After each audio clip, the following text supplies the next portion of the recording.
Hi hello welcome to BRK health. నేను మీ కీర్తి. ఈరోజు మనతో పాటు ఉన్నారు ఏపీ తెలంగాణలో first MD sports medicine doctor Suman Kumar గారు మనతో పాటు ఉన్నారు. సార్ని అడిగి మనకున్న డౌట్స్ క్లారిఫై చేసుకుందాం. నమస్కారం సార్. నమస్తే సార్, ఇప్పుడు కార్పొరేట్ ఎంప్లాయీస్, సాఫ్ట్వేర్ ఎంప్లాయీస్ గంటలు కూర్చొని వర్క్ చేస్తారు కదా సార్. వాళ్ళకు back pain, shoulder pain, neck pain ఇలాంటివి వస్తుంటాయి కదా సార్. వాళ్ళకి అలాంటి ప్రాబ్లమ్స్ రాకుండా ఎలాంటి జాగ్రత్తలు తీసుకుంటే బాగుంటుంది అంటారు? మెయిన్ థింగ్ అండి, ఈ కార్పొరేట్ పీపుల్కి గంటలు కూర్చోవడం వల్ల వాళ్ళు ఒక పాస్చర్లోనే ఒక గంట సేపు కూర్చోమంటే కూర్చోలేరు. అది ఇంపాసిబుల్. ఒకసారి ఫస్ట్ 10 minutes కూర్చుంటారు, తర్వాత మళ్ళీ బాడీ ఇలా వెళ్ళిపోతుంది.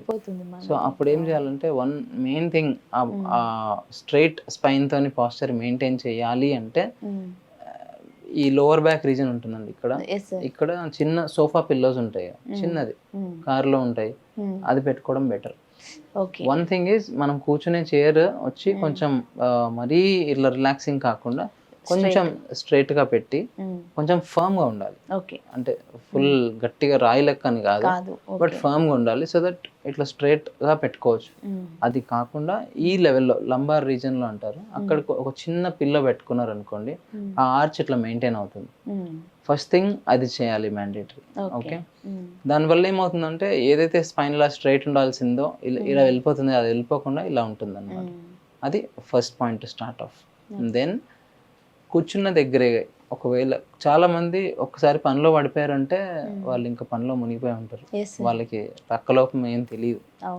సో బట్ కాన్షియస్గా ఒక 30 minutes కూర్చున్నారంటే అలా లేచి ఒక వాక్ చేసి రావడము, లేకపోతే వెళ్ళి నీళ్ళు తాగి రావడము, లేకపోతే ఒక 2 hours తర్వాత లేచి వెళ్ళి ఒక టీ తాగి రావడము, సమ్ స్నాక్, నాట్ టీ, నేను టీని ప్రమోట్ చేయట్లేదు, కానీ ఒక స్నాక్ లేకపోతే ఒక బ్రేక్ లాగా వెళ్ళి లేచి రావడం, కొంచెం వాక్ చేసి రావడం, ఇవన్నీ చేస్తే మంచిది.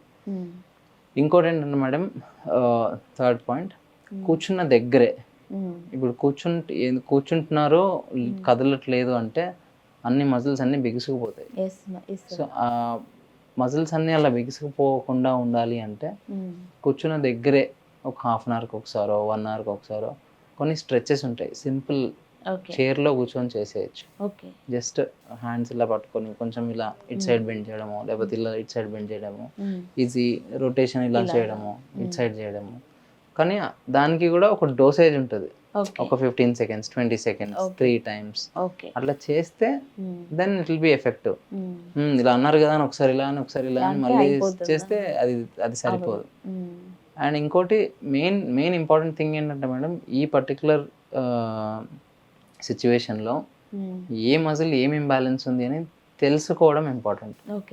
అంటే జనరల్గా స్పోర్ట్స్ మెడిసిన్ డాక్టర్స్ అంటే మజిల్ ఇంబ్యాలెన్స్ ఏదన్నా చూస్తారు, చూసి చెప్పచ్చు. వన్ వేస్ చూసి చెప్పడం, డైరెక్ట్గా క్లినికల్ ఎగ్జామినేషన్ అంటారు.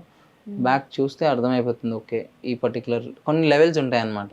ఇది ఇట్ సైడ్ సేమ్ ఉందా స్పైన్కి, లేకపోతే ఇట్ సైడ్ ఎక్కువ ఉంది ఇట్ సైడ్ తక్కువ ఉందా, అట్లాంటిది ఏమైనా ఉంటే అవన్నీ చేంజ్ చేయాలన్నమాట. కొంచెం కరెక్షన్స్ అన్ని చేసుకొని మీకు తగ్గట్టుగా ఏమేమి ఎక్సర్సైజ్ చేయాలో ఒక ఎక్సర్సైజ్ ప్రిస్క్రిప్షన్ అని ఇస్తారు. అవి ఏమేమి ఎక్సర్సైజ్లు అని ఇస్తే అవి చేసుకోవడం రెగ్యులర్గా మంచిది. అండ్ డెఫినెట్లీ ఇప్పుడు మనం ఎక్సర్సైజ్ చేసినప్పుడు చాలా మంది ఓకే నేను ఇంత వెయిట్ 20 repetitions చేయగలుగుతున్నా, 10 repetitions చేయగలుగుతున్నా అని చెప్తారు. ఆ వెయిట్ ఇంపార్టెంట్ కాదు, but specially corporate people, working పీపుల్కి ఆ మజిల్ వాళ్ళు 8 hours కూర్చోడానికి సస్టైన్ చేయాలి.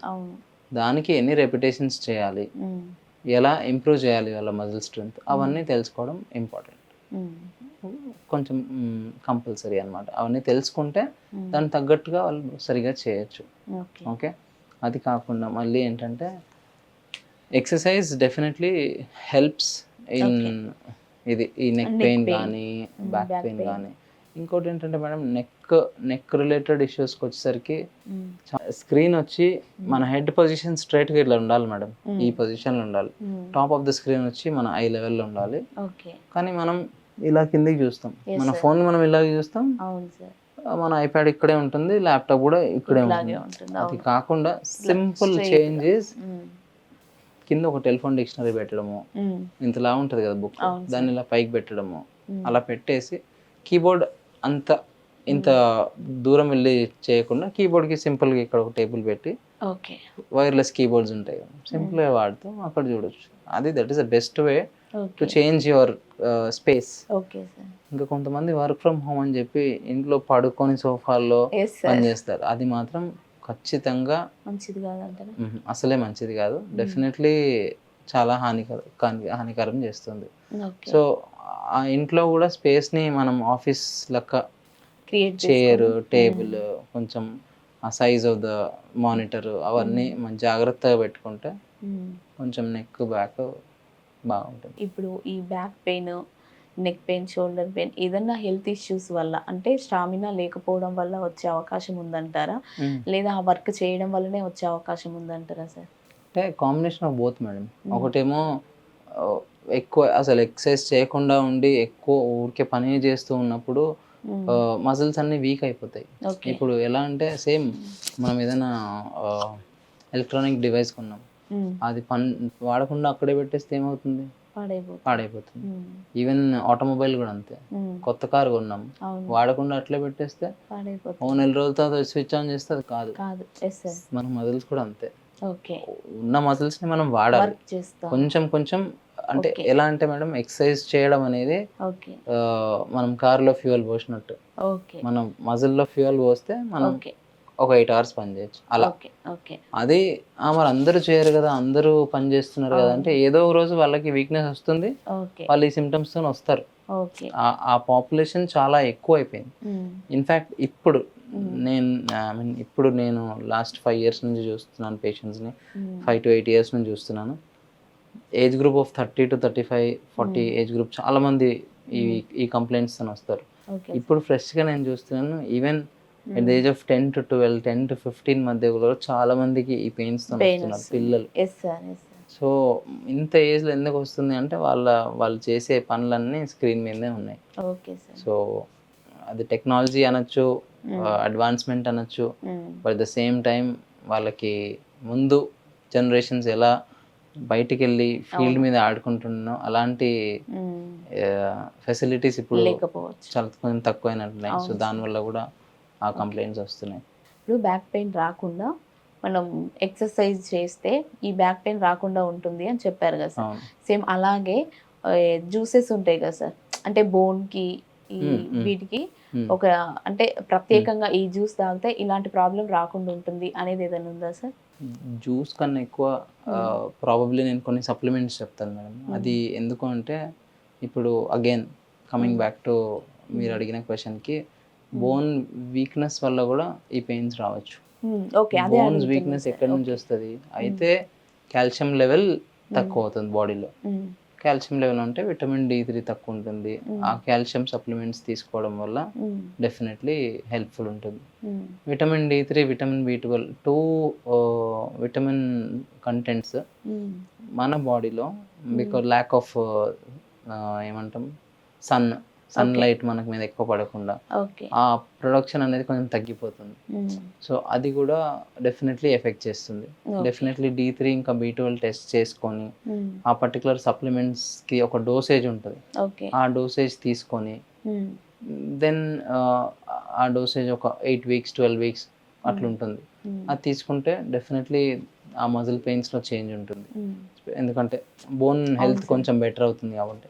అండ్ ఇంకోటి ఏంటంటే మేడం, ఇప్పుడు సపోజ్ ఎక్సర్సైజ్ చేసినప్పుడు మనం ఎక్సర్సైజ్ చేస్తాం, అప్పుడు ఒక 5 kilometers రన్ చేస్తాం, మనం బాగా పరిగెట్టగలుగుతున్నాం అంటాం, ఎందుకంటే మన కార్డియాక్ హెల్త్ బాగుంటుంది కాబట్టి.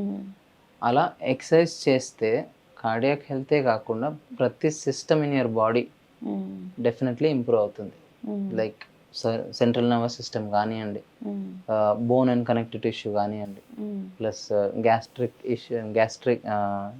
గ్యాస్ట్రోఇంటెస్టైనల్ సిస్టమ్ కానివ్వండి, అన్ని ఈచ్ అండ్ ఎవ్రీ సిస్టమ్ మీద మీ ఎక్సర్సైజ్ది ఎఫెక్ట్ ఉంటుంది. సో బోన్ హెల్త్ కూడా బెటర్ అవుతుంది ఎక్సర్సైజ్ చేయడం వల్ల. అలా బోన్ ఎక్సర్సైజ్ ఇవన్నీ చేస్తారు సార్, అలా చేయలేని వాళ్ళు కూడా ఉంటారు. ఇప్పుడు హౌస్ వైఫ్స్ ఉన్నారు సార్, వాళ్ళు ఎక్కువగా ఎక్సర్సైజ్ ఇలాంటివి ఏం పట్టించుకోకుండా ఉంటారు, కానీ బ్యాక్ పెయిన్ వీక్నెస్ వల్ల కాల్షియం తగ్గింది, అందుకే బ్యాక్ పెయిన్ వస్తుంది. అసలు కాల్షియం ఎందుకు తగ్గుతుంది సార్ మనకు బోన్లో? ఒకటి మేడం, ఫస్ట్ మీకు సింపుల్ ఎగ్జాంపుల్ చెప్తాను. ఇప్పుడు మనం నిల్చొని ఉన్నాం అనుకోండి, ఇవి అన్నీ వెయిట్ బేరింగ్ జాయింట్స్ అంటారు, మన హిప్, నీ, ankle, spine. So body weight ఎంత ఉందో దాన్ని బట్టి మన జాయింట్స్లో వెయిట్ పోతుంది. Okay sir. ఒకవేళ సింపుల్ ఎగ్జాంపుల్ ఇస్తాను మీకు. ఒక 40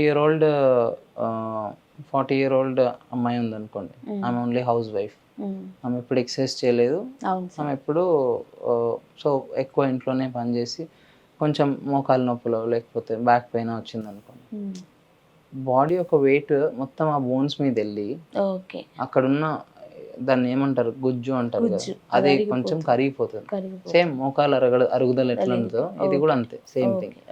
సో దానివల్ల ఈ పెయిన్స్ రావచ్చు. నేను ఎందుకు 40 year old అని ఎందుకు చెప్పానంటే, సపోజ్ ఇప్పుడు ఇందాక మనం మాట్లాడుకున్నప్పుడు విమెన్స్ స్పోర్ట్స్ కూడా ఇప్పుడు చాలా ఎక్కువ పెరిగిపోయింది.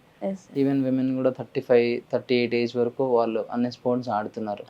సో ఆ పర్టికులర్ ఉమెన్కి 40 ఏజ్లో, ఈ పర్టికులర్ ఉమెన్కి 40 ఏజ్లో స్కాన్ చేసి చూస్తే వాళ్ళ మజిల్ కంటెంట్ ఎంత ఉంది, వాళ్ళ బోన్ కంటెంట్ ఎంత ఉంది అంటే డెఫినెట్లీ ఎక్కువ ఉంటుంది. వీళ్ళది ఎందుకు ఎక్కువ ఉండదు అంటే ఎప్పుడు ఎక్సర్సైజ్ చేయలేదు కాబట్టి ఎక్కువ ఉండదు. So there is clear difference ఉంటుంది. సో వీళ్ళకి ఎందుకు రాదు ఆ పెయిన్, వీళ్ళకి ఎందుకు రాదు, వీళ్ళకి ఏంటంటే మజిల్ ఇంజరీస్ చాలా ఉంటాయి. ఆఫ్టర్ మొత్తం గేమ్ అయిపోయి రిటైర్ అయిపోయిన తర్వాత కొన్ని ఇష్యూస్ ఉంటాయి, కానీ వాళ్ళు ఆల్ దేర్ లైఫ్ వాళ్ళు నేర్చుకున్నారు ఆల్రెడీ. ఆ పెయిన్ ఉన్నా నేను ఆటనే ఆడేశాను, so normal life is nothing. అదే ఇక్కడ ఈ పర్టికులర్ ఎగ్జాంపుల్లో ఏంటంటే కొంచెం పెయిన్ ఉన్నా ఎక్కువ మనం అనిపిస్తుంది. అండ్ ఎందుకు అంటే ఆ వీక్నెస్ ఉంటుంది కాబట్టి. అలా మంచి ఇన్ఫర్మేషన్ ఇచ్చారు. Thank you so much sir. Thank you.